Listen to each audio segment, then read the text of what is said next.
열매를 맺는, 열매를 재촉하는 비 같습니다. 이번 주 화요일은 우리 민족의 큰 명절인 추석이죠. 옛말에 더도 말고 덜도 말고 한가위만 같아라 라는 말이 있죠. 풍성한 수확과 그리고 가족들이 모여 따뜻한 정을 나누는 참 좋은 때를 가리키지요. 그런데 우리 신앙인에게 이 말을 빗대어 좀 말하면 더도 말고 덜도 말고 예수님 품만 같아라. 우리의 삶에 늘 주님의 품이 우리와 함께하고 예수님 안에 누리는 평안과 감사 그리고 사랑이 올 한가위에도 우리의 가정마다 충만히 흘러나기를 우리 구주 예수 그리스도의 이름으로 축복합니다. 우리 좌우에 계신 분들과 인사하겠습니다. 참 잘 오셨습니다. 하나님은 당신을 사랑합니다. 나도 당신을 사랑합니다. 감사합니다. 1980년도에 큰 인기를 끌었던 광고 문구가 하나 있습니다. 금성사, 지금의 LG의 냉장고의 광고였죠. 순간의 선택이 평생을 좌우합니다. 여러분도 아마 기억나실 겁니다. 이 짧은 문구는 단순히 냉장고 하나를 홍보하는 문장이 아니라 우리 인생에 우리가 맞닥뜨린 선택의 중요성을 매우 간결하게 표현한 말일 겁니다. 한 번 내린 결정이 인생의 방향과 결과를 완전히 바꿀 수 있다라는 이런 뜻이 내포하고 있는 거죠. 우리의 삶도 별반 다르지 않은 것 같아요. 우리는 매일매일의 삶에서 순간에 선택을 하고 하루를 지냅니다. 그 중에는 단 몇 초, 몇 분 만의 선택이 우리의 평생의 일을 결정짓는 순간도 있고요. 어떨 때는 어떤 선택은 별 의미 없이 지나가는 것 같지만 그 선택이 나의 인생의 물줄기를 완전히 바꿔놓은 그런 선택이 되기도 합니다. 그 선택의 무게는 우리들의 최근 역사 속에서도 분명히 보았죠. 작년 12월 3일 갑작스럽게 계엄령이 선포되었습니다. 여의도 국회의사당에 진입하라는 명령이 공수부대에 내려지고 헬기에 탑승하라는 지시가 떨어졌죠. 그 순간 군인들 앞에는 그 명령을 받아든 군인들 앞에는 두 개의 길이 놓여 있습니다. 하나는 명령에 따르는 길이었죠. 나는 군인이니까 지시에 따라야 하니까 그냥 군인은 그러는 거야 하면서 헬기에 올라타 국회로 향하는 사람들도 있었고 다른 선택을 하는 사람들도 있습니다. 양심에 따르는 길을 선택했죠. 어떤 지휘관은 결단을 내리고 부대원들에게 이렇게 말했죠. 사당에서부터 이렇게 서강대교를 넘어서 여의도로 와야 하는데 그 부대의 지휘관은 서강대교를 넘지 말라라는 명령을 했습니다. 같은 밤 같은 명령 앞에서 어떤 군인은 국회로 향했고 어떤 군인은 서강대교 앞에 멈춰섰습니다. 그리고 그 결과는 지금 우리가 뚜렷하게 그 결과를 보고 있죠. 계엄령 집행에 적극적으로 참여한 사람들은 지금 구속되어서 재판을 받고 있고 반면 그 명령을 군인이기 때문에 그 명령을 받아들였지만 항명을 하지 않았지만 소극적으로 그 명령을 따른 사람들은 가족과 함께 있습니다. 그 짧은 몇 시간의 선택이 그들의 인생을 완전히 갈라놓은 거죠. 한 사람은 양심을 지킨 군인으로 지난 국군의 날에 표창을 또 받기도 하더라고요. 다른 한 사람은 추석인데도 가족과 함께하지 못하고 감옥에 갇혀야 하는, 아마 재판이 어떻게 끝날지는 잘 모르지만 분명한 것은 그들의 선택이 역사의 기록으로 남을 것입니다. 이처럼 한순간의 선택은 개인의 운명뿐만 아니라 한 시대의 역사를 바꿔놓기도 합니다. 이런 선택의 무게는요, 어떤 특정한 사람에게만 있는 것이 아니라 어떤 특정한 사건에게만 있는 것이 아니라 우리가 살아가는 평범한 일상 속에서도 이런 선택이 우리 안에 존재하게 되죠. 우리가 여지까지 걸어온 길을 돌아보면요, 우리는 크고 작은 갈림길에서 우리 앞에 선택하고 결정한 일들이 너무나 많이 있습니다. 그리고 어떤 일들은 그 선택 때문에 내 인생이 바뀌게 되는 것, 내 인생이 지금 이렇게 되는 것을 우리는 누구들도 부인할 수 없습니다. 그 인생의 결정이 우리의 방향성을 결정한 거죠. 그런데요, 내가 어떤 것을 선택하냐에 따라서 우리의 인생이 전혀 다른 모습으로 흘러간다는 것입니다. 그런데 여러분, 내 인생이니까 내가 선택하면 되지라고 생각하지만요. 여러분, 우리가 선택한 것은 나로 혼자 끝나는 것이 아니라 내 가정, 내 자녀들, 그리고 후손의 삶에도 영향을 미친다는 것입니다. 우리가 살아가면서 수많은 갈림길 앞에 서게 되죠. 어느 학교에 들어갈 것인가? 누구와 결혼할 것인가? 어디에 취직할 것인가? 내가 어떤 일을 시작할 것인가? 우리는 그때마다 고민하고 또 고민합니다. 그러나 모든 선택보다 더 중요한 선택이 있는데 그 선택은 바로 나의 영원한 생명에 대한 선택입니다. 내가 무엇을 하고 내가 어떤 길을 걸어갈까, 이것보다도 우리가 제대로 선택하고 제대로 판단해야 하는 중요한 선택은 내가 죽음 이후에 어떤 삶을 살아가야 할 것인가, 결국 내가 영원한 생명을 갖는 선택을 할 것인가, 그 선택의 길을 내 앞에 있지만 그 길을 피해 갈 것인가 라는 그 중요한 선택이 우리 앞에 있다는 것입니다. 순간의 선택이 우리의 인생을 좌우하듯 이 선택은 우리의 영원한 삶을 결정합니다. 우리는 인생에서요, 수많은 선택을 하며 결정을 내리지만 결국 우리의 인생에서 마지막 질문은 하나이죠. 나는 생명을 선택했나? 나는 영원한 생명을 선택했나? 아니면 이 세상을 선택했나? 그 대답이 우리의 영원한 삶을 결정하게 됩니다.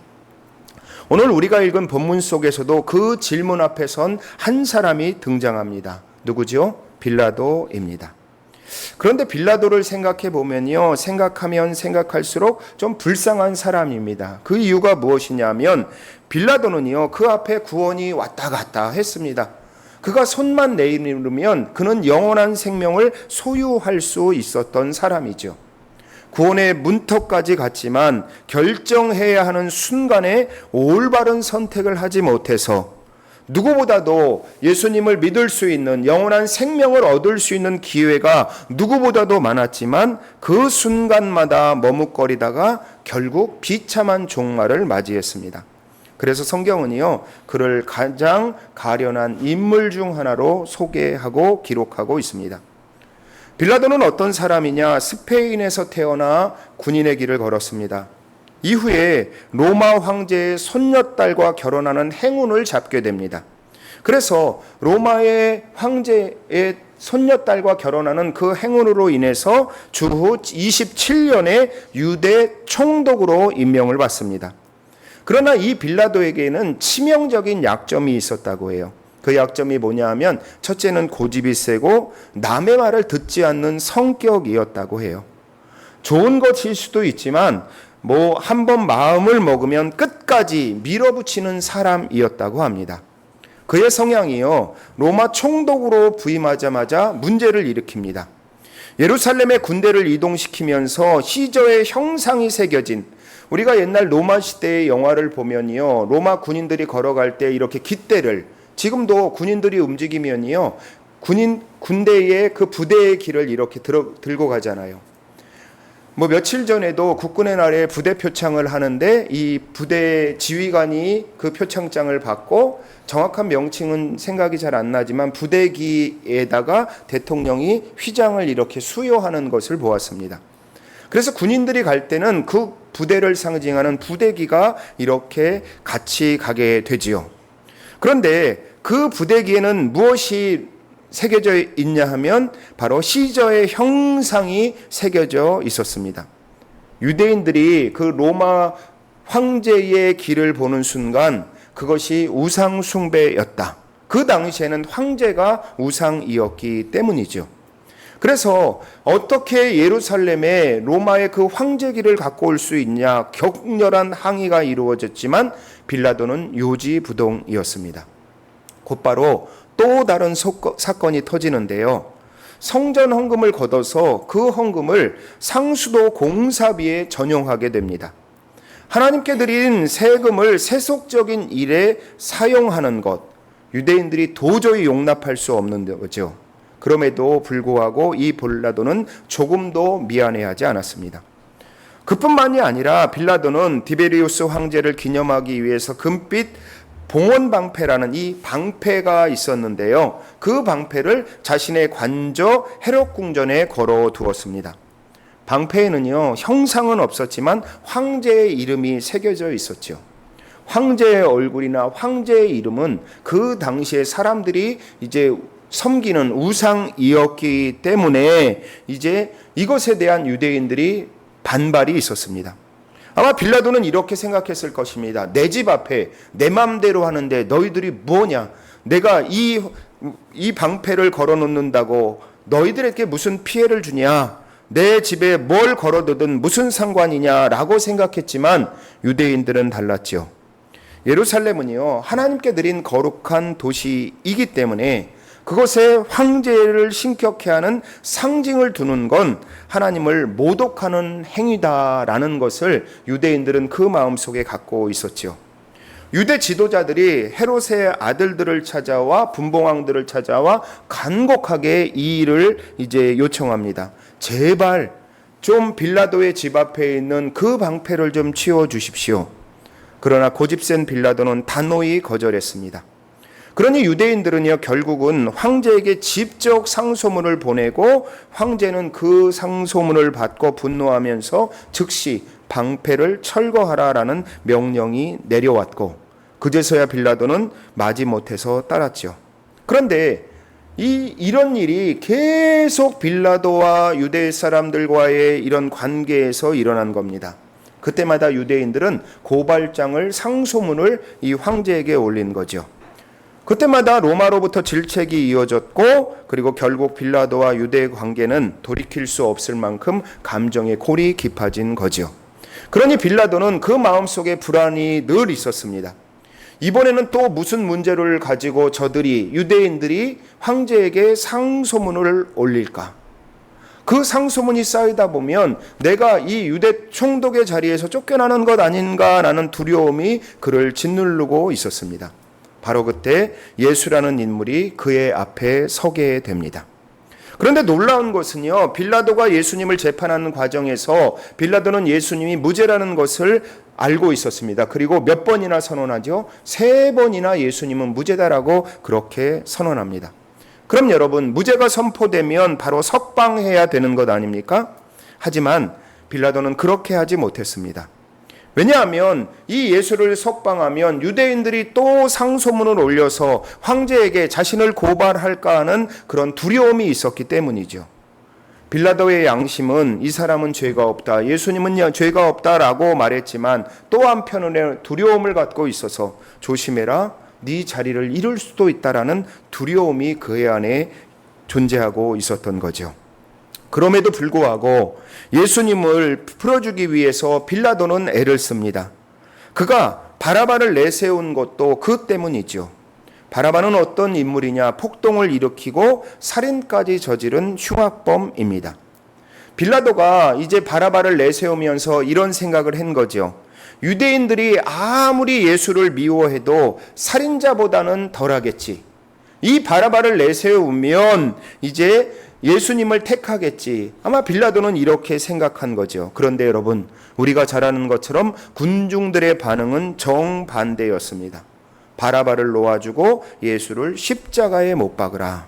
이 함성은 광기가 되어서 그 유대 사회를 모두 다 이제 휘감아 놓게 되지요. 그리고 마지막에 빌라도가 예수님께 채찍을 명한 것도 그 이유였습니다. 죄가 있어서 채찍을 명한 것이 아니라 이 이스라엘 사람들의, 유대인들의 분노를 누그러뜨리기 위한 타협이었죠. 우리가 여러분 누구나 우리 마음속에 측은지심이 있잖아요. 어려운 사람을 보면, 상처 입은 사람을 보면 안 됐다, 아무리 못된 사람이라고 할지라도 우리 마음속에 그런 측은지심이 있잖아요. 그래서 빌라도는요, 예수님을 채찍으로 쳐서 그 피투성이가 된 예수님을 보여주면서 아마 빌라도는 이런 말을 하고 싶었던 거죠. 이 정도면 됐지 않냐? 아, 예수님이 저렇게 비참한, 저렇게 피 흘리는 모습을 봤으면 이제 너희들 좀 그만 누그러뜨려야 하는 것 아냐? 이제 그만해야 되는 것 아냐? 빌라도는 이런 마음을 갖고 예수님에게 채찍질을 했습니다. 그러나 군중들은 멈추지 않지요. 그렇다면 여러분, 왜 빌라도가 이렇게 위험을 감수하면서 예수님을 변호하려고 했을까요?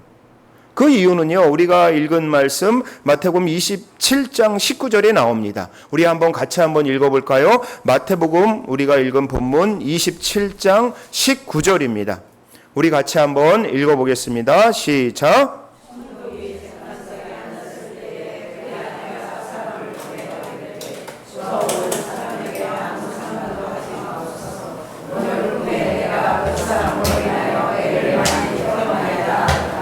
이 말씀이 무엇입니까? 빌라도의 아내가 꿈을 꾸고 급히 사람을 자신의 남편인 빌라도에게 보낸 것이죠. 그러면서 이렇게 이야기합니다. 당신 제발 그 예수님에게 손대지 마세요. 그분은 의로운 분이십니다. 로마에서는요, 그 당시의 사람들은 이 꿈을 신성한 신의 계시라고 생각했습니다. 그러니 아내의 그런 말에, 아내가 꿈을 꾸었는데 예수님을 건드리지 말라라는 마음이 빌라도의 마음을 크게 흔들었겠죠. 그래서 빌라도는 지금 두려움과 양심, 권력과 진리 사이에서 갈등하기 시작하고 있는 것입니다. 혹시 저분이 하나님이 보내신 정말 하나님의 독생자이면 어떡하지? 그의 마음은 이렇게 요동치기 시작했죠. 그리고 둘째로 빌라도는요, 예수님을 신문하면서 그 예수님이 이제까지 자신들이 만난 사람들과는 전혀 다른 사람이라는 것을 느꼈습니다. 빌라도가 예수님께 묻잖아요. 당신이 유대인의 왕이냐? 예수님은 조용히 대답합니다. 내 나라는 이 세상에 속한 것이 아니니라. 결국 예수님은 이 세상의 권력에 속한 왕이 아니라 하늘의 나라를 다스리는 왕이다라고 그렇게 대답한 거죠. 그 순간 빌라도는 멈칫했습니다. 단순한 죄인을 마주하고 있는 것이 아니다라는 생각을 빌라도가 했던 거죠. 그래서 다시 빌라도가 예수님에게 묻죠. 그럼 당신이 왕이 맞느냐? 예수님은 자신의 진리를 증언하기 위해서 세상에 왔다고 그렇게 말씀하잖아요. 이 빌라도는요, 지금 예수님과 대면하면서 예수님의 말과 눈빛 속에서 세상의 어떤 권력자들에게서 느낄 수 없는 담대함과 평안을 느끼셨습니다. 그때 빌라도가 혼잣말로 중얼거립니다. 진리가 무엇이냐? 그 말에는요, 예수님을 향한 조롱도 있었지만 동시에 그의 공허한 마음을 표현하고 있는 거죠. 분명한 것은 빌라도 앞에는 진리가 서 있었습니다. 진리 대신 예수님이 그 앞에 서 있었습니다. 그래서 빌라도는 그 진리이신 예수님을 선택할 수 있는 기회가 또 한 번 지나가게 됩니다. 그래서 빌라도는 그 예수님을 선택하지 아니하고 군중들을 선택하면서 이렇게 말하죠. 이 사람에게서 잘못을 찾을 수 없다라고 그렇게 이야기합니다. 예수님을 풀어주라. 아니, 풀어주면 어떻게 할까? 이 갈등 속에서 빌라도가 있는 거죠. 그래서 빌라도가 타협을 시도합니다. 명절마다 유대의 관행상 죄수를 한 명 풀어주는 관례를 이용해서 사람들에게 묻습니다. 누구를 풀어주면 좋겠냐? 예수냐? 바라바냐? 그는 속으로 생각했을 것입니다. 당연히 예수님을 택하겠지. 그러나 우리가 잘 알듯이 군중들은 바라바를 놓아달라. 예수님을 십자가에 못 박아라. 라고 그렇게 그 재판정을 가득 채우며 화난 목소리로 바라바를, 예수를 십자가에 못 박으라 라고 그렇게 말합니다. 결국 여러분, 빌라도는 이제 그 앞에 서서 어떻게 해야 될지 모릅니다. 그때 유대인들이 빌라도에게 결정적인 말을 한마디 던지잖아요. 종독이여, 이 사람을 놓아주면 당신은 황제의 충신이 아닙니다. 자기를 왕이라고 하는, 곧 가이사를 대적하는 자를 놓아주는 것은 황제에게 반역하는 것입니다. 당신들도 반역자의, 당신도 예수와 같이 반역자의 길을 걷는 겁니다. 라고 그 말을 백성들이, 군중들이 하게 됩니다. 그 한마디로 빌라도의 마음이 무너지죠. 지금요, 유대인들과의 충돌로 황제에게 계속 보고가 올라간 상황이잖아요. 그래서 이번에 또 이 문제로 상소가 올라가면, 또 보고가 올라가면 이제 나의 총독직은 잃게 될 것이다 라고 빌라도가 그렇게 생각하게 된 거죠. 아마 그 상소가 올라가면 빌라도는 총독직을 잃게 된 것이 분명합니다. 그런데 여러분, 빌라도는요, 그 누구보다 예수님을 가까이서 보았습니다. 직접 예수님과 대화했고, 그리고 예수님 안에서의 그 위엄을 느꼈고, 그 신 되신 하나님의 아들이신 예수님을 느꼈습니다. 아내의 경고도 들었잖아요. 그리고 예수님이 의로운 분이시라는 것을 빌라도는 알고 있었습니다. 그래서 여러 번 풀어주려고 시도합니다. 하지만 마지막 순간에 그를 붙잡은 건 뭐예요? 두려움이었습니다. 예수님보다 황제를 더 두려워했고 진리보다 자신의 자리와 권력을 더 지키고 싶었던 겁니다. 빌라도는 끝내 결론을 내지 못했습니다. 결단을 하지 못한 거죠.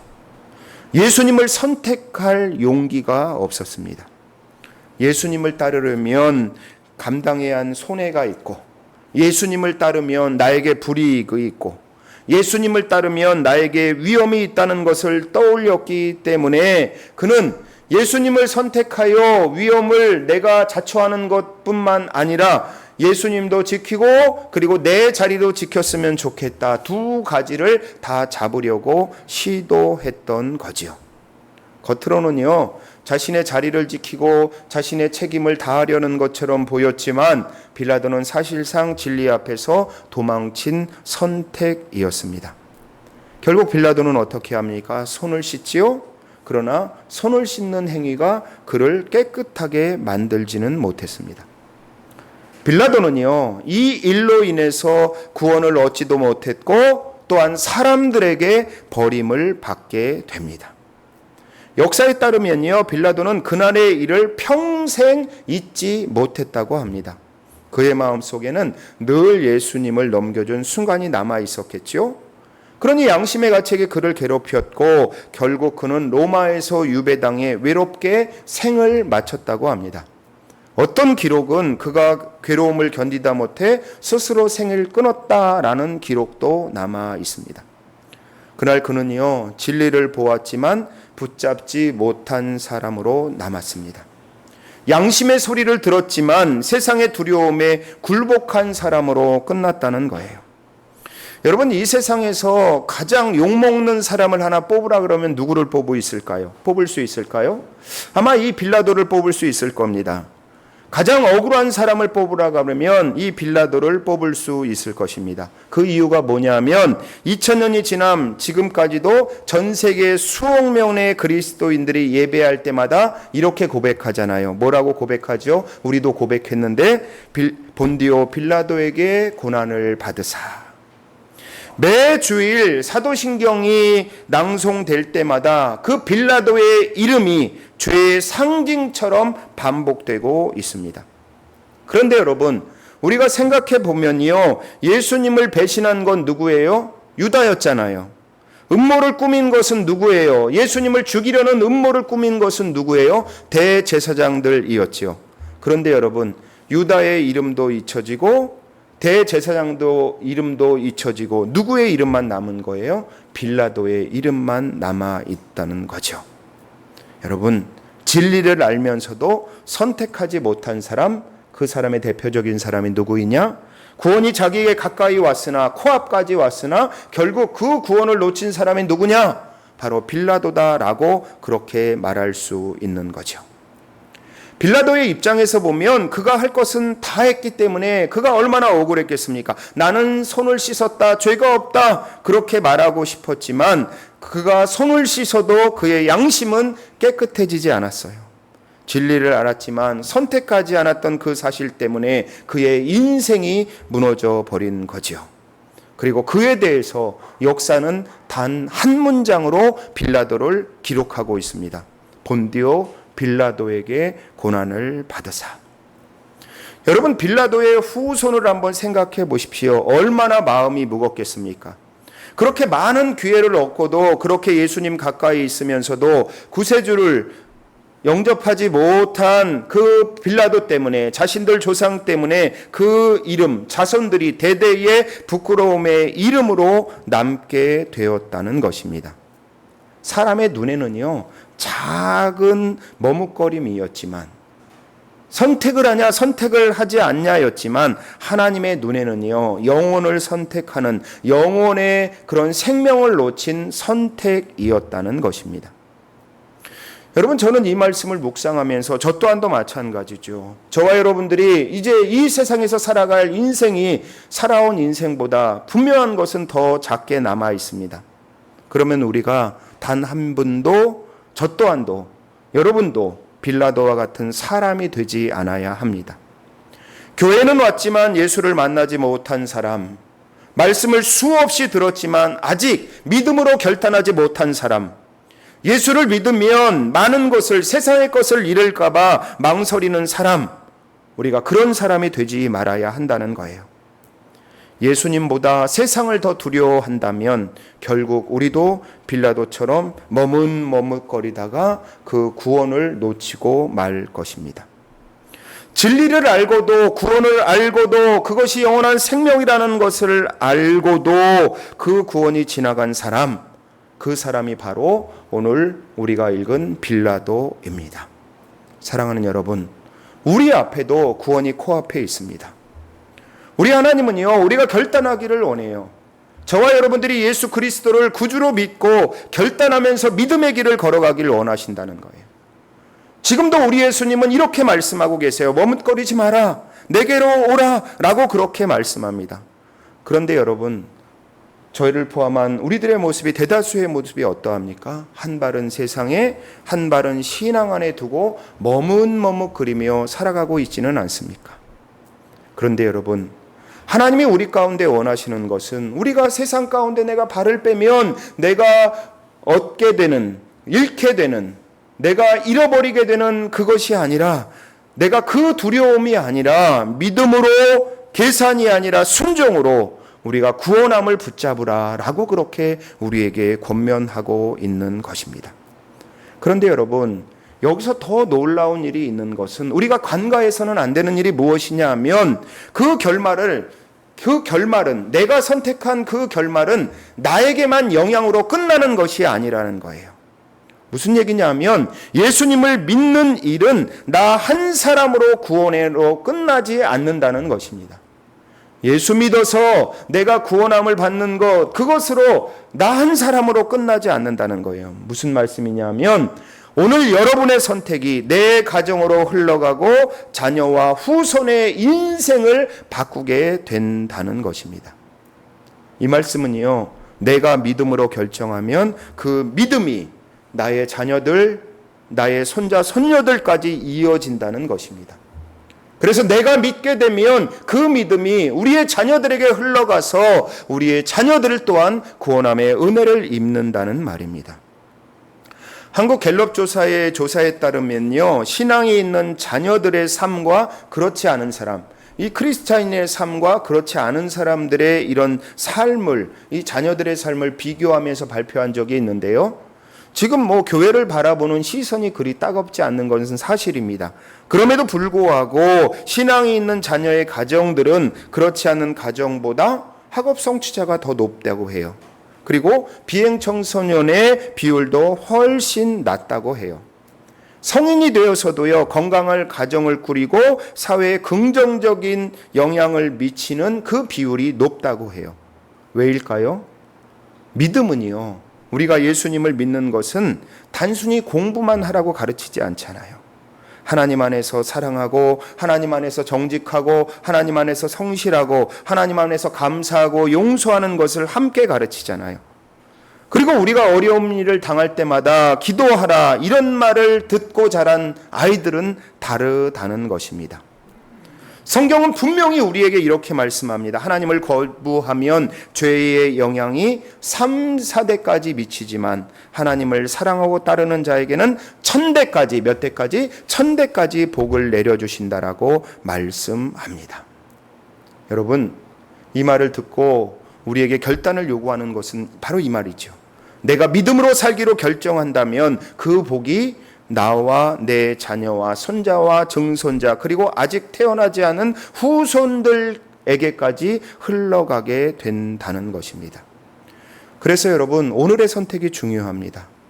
학교를 선택하는 것, 직장을 선택하는 것, 결혼을 선택하는 것, 이것도 중요하지만 그보다 더 중요한 일이 있다는 것입니다. 바로 내가 예수를 믿기로 결단하는 것입니다.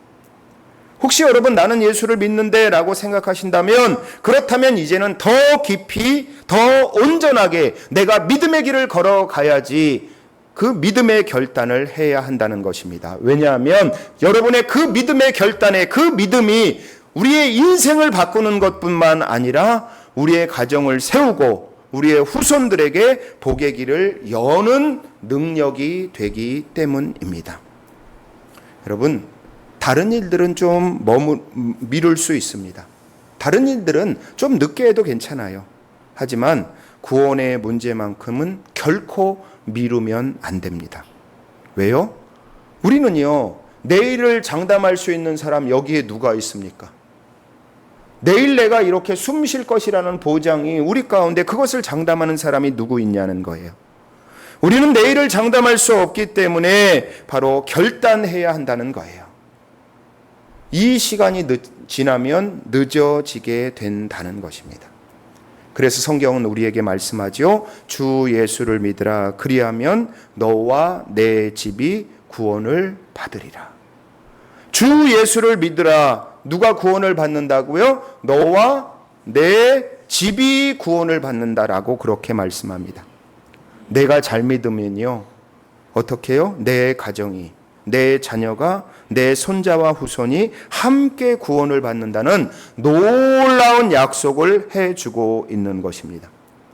믿음의 결단은요, 나 혼자 결단하면서 시작되지만 그 복은 끊기는 게 아니라, 나에게서 끝나는 것이 아니라 다음 세대, 우리의 자녀들에게 태어나지 않은 그 세대에게도 미친다라고 그렇게 말씀합니다.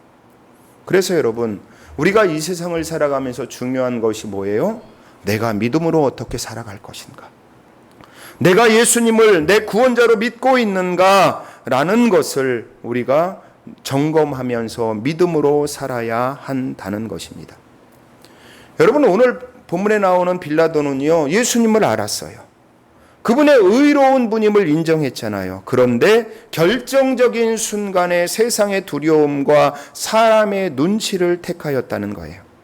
그래서 결국 그는 구원도 없고, 구원도 잃고, 지위도 잃고, 그리고 그의 삶을 모두 다 망가지는 그런 결과를 낳게 되었다는 것입니다. 여러분, 내가 정말 한번 뒤돌아보면서 내가 예수님을 구주로 믿고 있나라는 우리의 신앙을 돌아보면서 내가 예수님을 믿는 것이 아닌가, 내가 이렇게 뜨뜻미지근한 그 마음이 있다면 우리는 지금 다시 결단해야 합니다. 예수님은 우리를 기다리고 계십니다. 예수님, 저는 죄인입니다. 저를 용서하시고 제 인생의 주인이 되어 주십시오. 이 고백의 한마디가 우리의 인생을 바꾸어 놓는 것입니다. 단 한마디의 고백, 그것으로 끝나는 것이 아니라 내가 믿음의 길을 들어섰다면 이제 내가 평생을 두고 주님과 함께 걸어가겠다는 그 결단과 우리의 삶의 돌아봄을 통해서 우리가 우리의 삶에서 하나님이 주신 그 구원을 우리가 소유할 수 있는 것입니다. 사랑하는 여러분, 여러분은 참 복된 사람입니다. 혹여 세상의 물질이 내가 좀 없어도 여러분은 참 복된 사람입니다. 왜냐하면 여러분은 인생에서 내릴 수 있는 가장 지혜롭고 복된 선택을 했기 때문입니다. 내가 예수님을 구주로 믿는 그 결단을, 내가 신앙의 길을 걸어가겠다는 그 결단을 했기 때문에 여러분은 이 세상에서 가장 복된 사람입니다. 사랑하는 여러분, 우리가 예수 잘 믿어 그 믿음이 우리의 자녀들에게 흘러가는, 태어나지 아니하는 그 자녀들에게도 흘러가는 그 은혜가 여러분의 삶에 임하기를 우리 구주 예수 그리스도의 이름으로 축원합니다. 주 예수를 믿으라. 그리하면 너와 내 집이 구원을 얻으리라. 우리가 단순히 믿음으로 그냥 주일날 왔다 가는 것이 아니라 확실히 구원을 소유하는 사람, 그리고 그 믿음을 끝까지 지켜가는 사람으로 살아가는 저와 여러분 되기를 바랍니다. 구원은요, 한순간의 고백으로 끝나지 않습니다. 날마다 믿음으로 살아가며 그 은혜의 삶을 지켜가는 것이 진짜 신앙이죠. 어떤 원사님이 그러시더라고요. 내가 하루하루를 살아가면서 제가 볼 때요, 그분은 그렇게 살아가지 않아도 되거든요. 그런데 그분이 그런 말씀을 하시는 거예요. 나는 하루하루를 살아가면서 믿음의 선한 싸움을 계속하고 있다. 내가 살아가는 삶이 내가 믿음의 싸움을 계속하고 있다라고 그렇게 말씀하는 거죠. 그 말씀이 무슨 의미입니까? 내가 예수를 믿었기 때문에 그 믿음의 길을 끝까지 지키려고 하는 것이죠. 세상이 흔들려도 믿음을 붙잡고, 그리고 그 믿음이 나와 우리의 자녀들에게, 그리고 그 자녀들에게 전해져서 가장 복된 인생을 살아가는 여러분의 가정 되기를 다시 한번 우리 구주 예수 그리스도의 이름으로 축원합니다. 그리고 다시 권면하기는, 우리가 이제 믿음의 길을 걸어갔다면 우리가 그 믿음의 길에서 끝까지 서서 승리하며 주님이 계신 그 나라 갈 때까지, 그 천국 갈 때까지 믿음을 지켜가며 그 믿음을 선택하며, 그 불쌍한 빌라도와 같이 구원이 가까이 있었음에도 그 구원을 선택하지 못해서 그 구원을 지나쳐버리는 사람이 아니라 그 구원을 소유하는 그런 은혜가 여러분의 삶에, 그리고 여러분의 가정에, 여러분의 자녀에게 임하기를 우리 구주 예수 그리스도의 이름으로 축원합니다.